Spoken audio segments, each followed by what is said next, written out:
More and yet, they come to me with knee pain, chronic fatigue, numbness in their legs, and a general feeling of getting worse, not better. The first question I ask is always the same: how exactly are you walking? And that's where things get interesting, because the problem almost never is that people walk too little.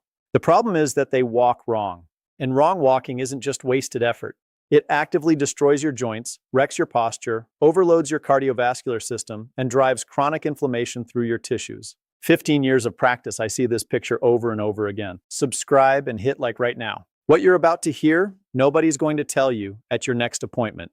The system profits when you stay sick, not when you get well. Help Dr. Franklin reach 100,000 subscribers. Every single one counts. So let's start with the foundation. Why is walking after 50 not just a pleasant stroll, but a genuine medical necessity? Because after 50, your body launches an entire cascade of physiological changes. They are predictable, they are measurable, and you cannot afford to ignore them.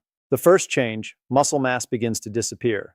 This process has a name: sarcopenia. That means the gradual age-related loss of muscle tissue. After 50, you lose roughly 1 to 2% of your total muscle mass every single year. That sounds manageable on paper, but over 10 years, that's a loss of 15 to 20% of your total muscle. And muscle is not just about strength. Muscle stabilizes your joints. Muscle regulates your blood sugar, the amount of glucose circulating in your bloodstream. Muscle holds your posture upright. Muscle gives you balance when you walk. Lose enough of it and everything downstream starts to fall apart. The second change, your joints stiffen. Cartilage, the smooth cushioning tissue at the end of your bones, has no blood supply of its own. It gets its nutrition exclusively through movement. When you load a joint and move it, synovial fluid, that's the lubricating fluid inside the joint, gets pushed into the cartilage and delivers the nutrients it needs to stay healthy. Without regular movement, cartilage literally starves. It thins out. It loses elasticity. Eventually, it begins to break down.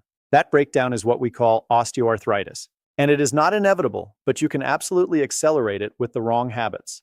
The third change, your metabolism slows down. Your basal metabolic rate, that's the number of calories your body burns just to keep itself alive at rest, drops by roughly 2 to 3% every 10 years after 50. That means the exact same lifestyle that kept your weight stable at 30 will cause you to gain weight at 55. Not because you changed anything, because your body changed. The fourth change, circulation becomes less efficient. Your blood vessel walls gradually lose elasticity. Your heart pumps with slightly less power.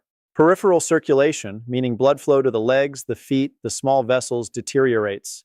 This is exactly why so many people over 50 notice cold feet, nighttime leg cramps, and a heavy, tired feeling in their lower legs by the end of the day. And here is the critical point. Walking works on all 4 of those systems at once. It activates muscle. It triggers cartilage nutrition through movement. It accelerates metabolism. It improves circulation. Multiple studies confirm that people who walk regularly have significantly lower rates of cardiovascular disease, type 2 diabetes, a condition where the body stops managing blood sugar properly, osteoporosis, which is the thinning of bones, and cognitive decline. But, and this is the part nobody tells you, all of that only works when you walk correctly. Walk the wrong way and you don't get a smaller benefit. You get a new problem on top of the old ones. Let's go through every major mistake I see, starting with mistake number 1. You start your walk too fast. This is probably the single most common mistake I see across every age group, every fitness level. People step outside and immediately hit full pace. It seems logical. Why waste time warming up when you could just get moving? But your body is not a car. You don't just turn a key and have everything running at full capacity. Your body needs time to shift from rest to movement, and that transition cannot be skipped without consequences. Here is what actually happens in your body when you start too fast. First, your muscles are cold. The colder muscle fibers are, the less elastic they are. Less elasticity means higher risk of micro tears. Those are tiny microscopic rips in the muscle tissue that individually cause no symptoms, but accumulate over time and produce chronic pain syndromes. Second, your joints are not yet lubricated. Synovial fluid, the protective liquid inside your joints, pools in certain areas of the joint cavity while you rest. To spread evenly across the entire joint surface and create a protective film between the cartilage surfaces, it needs a few minutes of slow, gradual movement. Start fast and your cartilage is running dry. Third, your cardiovascular system has not adapted. The heart does not like sudden demands. When intensity rises too fast, heart rate spikes and blood pressure jumps more sharply than it needs to. After 50, when your vessels are already less elastic, that sudden spike puts unnecessary stress on the vessel walls. The solution requires 0 additional time. Spend the first 3 to 5 minutes of every single walk moving slowly, deliberately slowly, almost leisurely slowly. That is your warm-up. It is not just for athletes. It is for every person who wants to walk without pain. After 5 minutes of slow walking, your joints are lubricated, your muscles are warm, and your heart has settled into a working rhythm. Now you can pick up the pace. Mistake number 2, wrong posture while walking. Go outside and watch people walk. Most of them are hunched forward, head jutting out in front, shoulders rounded down and forward, eyes aimed at the ground a few feet ahead. This is not just unattractive. This is a biomechanical catastrophe for your spine and your respiratory system. Let me explain the mechanics. An adult human head weighs about 11 lbs. When it sits directly over the spine in neutral position, the neck muscles carry exactly that load. But when the head shifts forward by just 1-to-1 and 1 or 2 inches, the load on the cervical spine, the neck portion of your backbone, increases by roughly 3 times. At 2 inches of forward shift, the load multiplies 4 to 5 times. That means instead of carrying 11 lbs, your neck and upper back muscles are now holding 45 to 55 lbs continuously. Walk like that for 20 or 30 minutes and you generate chronic muscle tension in the neck, shoulders, and the base of the skull. This is why so many people come home from a walk with neck pain.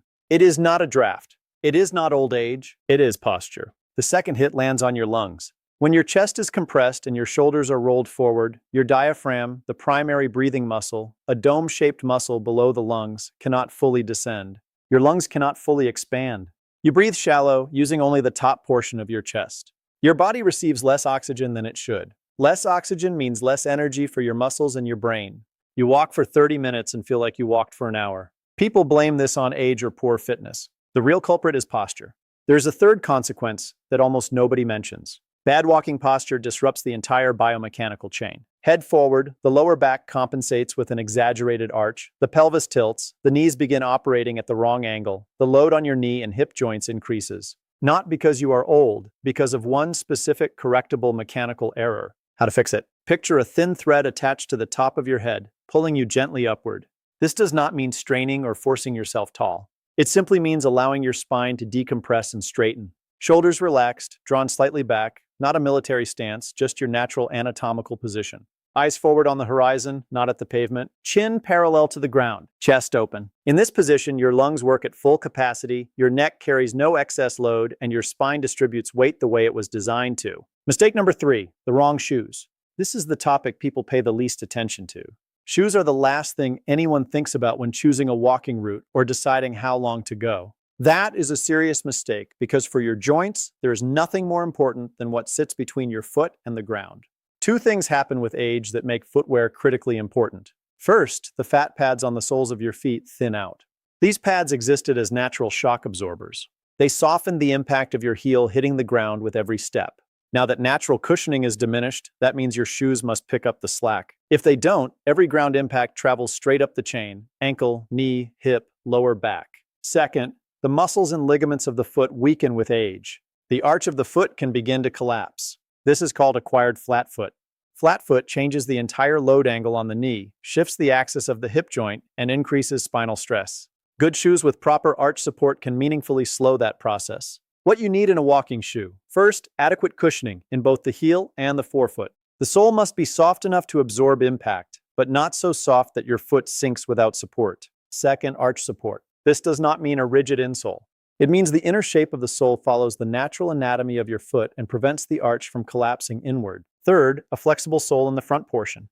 When you walk, your foot needs to bend at the ball, the wide front part of the foot. If the entire sole is rigid, it disrupts the natural heel-to-toe roll and overloads the calf muscles and the Achilles tendon, the large tendon at the back of your ankle. One more thing about shoes: wear. Many people are walking in sneakers or athletic shoes they bought 2 or 3 years ago.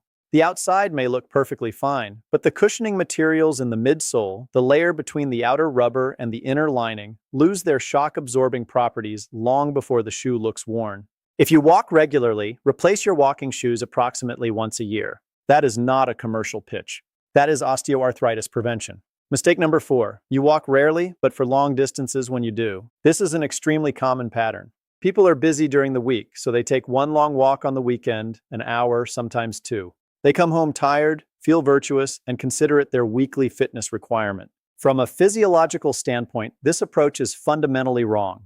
Your body does not respond to isolated bursts of activity. It responds to repeated, consistent signals. Every time you walk, your body receives a message. Physical activity is the norm. In response to that message, Your heart gradually becomes more efficient, your blood vessels adapt, your muscles strengthen, your metabolism stays active. This is called training adaptation, and it only occurs with repeated regular signals. One walk a week is too weak a signal. The body never adapts. The benefit stays minimal. Worse than that, a single long walk after several days of complete rest is a stress event for unprepared muscles. They are cold, unadapted, and on the following day they hurt. People draw the conclusion, walking is not for me. My joints are weak. That is the wrong conclusion. The joints are likely fine. The loading pattern is wrong. Evidence-based medicine is clear on this. 20 to 30 minutes of walking on most days of the week is the minimum effective dose for your cardiovascular system. That is the regimen that reduces your risk of heart attack, stroke, and type 2 diabetes. Not one long Sunday walk, but 5 to 6 shorter walks per week. Your body adapts to what repeats, only to what repeats. If you currently walk once a week, start with 3 times, not necessarily 20 minutes. Start with 10. After 2 weeks, add 5 more minutes.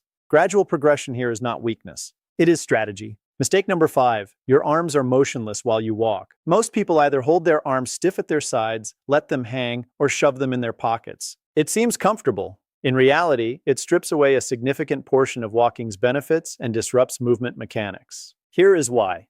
Walking is not just leg work. It is a whole body motion. When your left leg steps forward, your right arm swings forward and vice versa. This pattern, called cross-coordination, is hardwired into your nervous system. It distributes the load across your spine symmetrically and reduces the sideways twisting force on your trunk with every step. When your arms don't move, your spine must compensate for that asymmetry by over-rotating in the lower back region.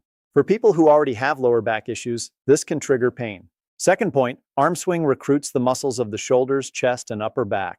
That means during a walk with proper arm movement, significantly more total muscle mass is active than during a walk with static arms. More active muscle means higher caloric expenditure, better circulation, more active metabolism.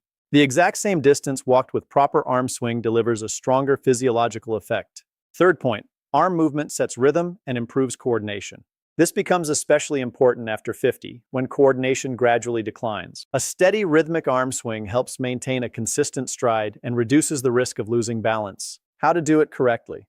Bend your elbows slightly, roughly 90 degrees. Allow them to swing forward and back in natural rhythm opposite to your leg movement. You do not need the exaggerated pumping action of competitive race walkers. Just stop pinning your arms to your body. After a few walks, you will feel the difference. Walking becomes easier and more rhythmic almost immediately. Mistake number 6, walking with your phone in your hand. 20 years ago, this mistake did not exist. Today, it is one of the most widespread things I see. People walk and look at a screen, reading messages, scrolling through a feed, and they believe they are taking care of their health. They are not. Start with posture. When you look at a phone you are holding in front of you, or worse, down by your waist, your head tilts downward. We already established what that does to the cervical spine. The load on your neck muscles increases 3 to 5 times. Your shoulders round forward. Your chest compresses. Breathing becomes shallow. Everything we discussed about poor posture happens, but now it is actively reinforced and intensified because with a phone, your head is angled lower than it would be with ordinary slouching. Now consider safety. After 50, the vestibular system, the balance and orientation system in your inner ear, begins to operate with slightly less precision. Proprioception, your body's sense of its own position and movement in space, also begins to fade. This is a normal, gradual process of aging. What it means is that your brain increasingly relies on visual input to maintain balance while walking. When your eyes are on a screen instead of the path ahead, your brain is deprived of its most critical source of spatial information. You stop seeing uneven pavement, curbs, steps, wet surfaces, sudden drops. The risk of a fall rises substantially. A fall after 50 is not just getting up, brushing yourself off, and moving on. It frequently means a fractured wrist, fractured ribs, or most seriously, a hip fracture. A hip fracture in someone over 60 means extended immobilization, surgery, and a lengthy rehabilitation period. The prevention is as simple as it gets. Put the phone in your pocket. And one final argument. Walking is not just a physical exercise. It is a neurological one. When you walk while paying attention to the road, the sensations in your body, your breathing, your surroundings, you are actively training attention, coordination, and spatial awareness. That is a genuine, documented benefit for your brain. When you watch your phone, that benefit disappears. Your legs are moving, but your brain is occupied elsewhere. Let a walk be a walk. Mistake number 7, ignoring recovery after walking. Nobody talks about this, not in a clinic, not in a gym. The general assumption is that walking is such a light activity that no recovery is required. That assumption is wrong. Start with water. Muscle tissue is 70 to 75% water. Every biochemical process in muscle, contraction, relaxation, repair after exercise happens in an aqueous environment. Even mild dehydration, a 1 to 2% reduction in your body's fluid stores, measurably reduces muscle elasticity, slows recovery, and increases the risk of cramping. After a walk, drink a glass of water. That is not advice from a sports drink advertisement. That is basic physiology. Now about stretching. During walking, your muscles work in a shortening mode. They contract repeatedly without stretching. Afterward, they remain slightly shortened after you stop. Over time, this accumulates. Muscles become tight and rigid. Joint range of motion decreases, and a persistent feeling of stiffness develops. This is most pronounced in the calves, the back of the thighs, and the lower back. 5 minutes of gentle stretching after every walk prevents this entirely. And about rest days. Many people reason that if walking is good, more walking is better. That is not how adaptation works. Your body does not adapt during exercise. It adapts during recovery. That is when muscle fibers reinforce themselves, when joints remodel in response to load, when the cardiovascular system restructures to handle the new demands. If you never give your body recovery time, adaptation does not occur. 1 to 2 rest days per week is not laziness. It is the correct protocol.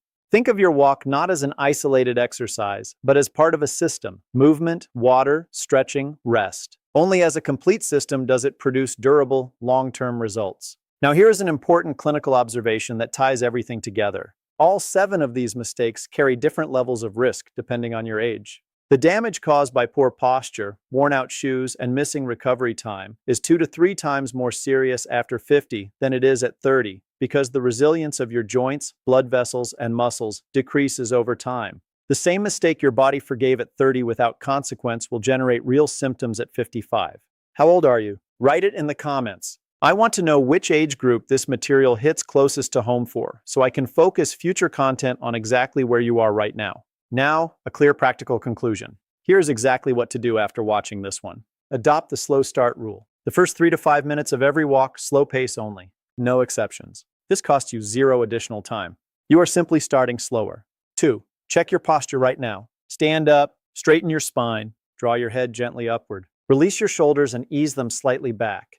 Hold that position. Memorize that feeling. Reproduce it every time you walk out the door. 3. Pick up your walking shoes and look at the soles. If they are unevenly worn, if you have been walking in them for more than a year consistently, it is time to replace them. This is one of the simplest, highest return investments you can make in your joint health. 4. Stop the one long walk a week habit. 20 to 30 minutes of walking 5 to 6 days a week. That is the target. If that seems like too much right now, start with 3 days. Add 1 day every 2 weeks. Gradual is sustainable. 5. Let your arms move. Bend your elbows, relax your shoulders, and allow your arms to swing in natural rhythm.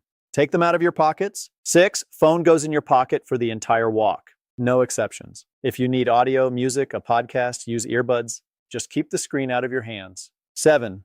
After every walk, a glass of water and 5 minutes of stretching. 5 minutes. That is what stands between you and chronic muscle stiffness. Walking is one of the most accessible, safe, and effective tools available for maintaining your health after 50. You do not need a gym. You do not need expensive equipment. You do not need any special preparation. You need the right habits and a conscious approach. Small changes in how you walk produce real long-term results for your heart, your joints, your brain, and your overall well-being. Nobody in a clinic is going to walk you through this. It is simply not how that system operates. It profits from treatment, not from prevention. That is exactly why this channel exists. Subscribe to Dr. Franklin. Leave a like on this video and help us reach 100,000 subscribers.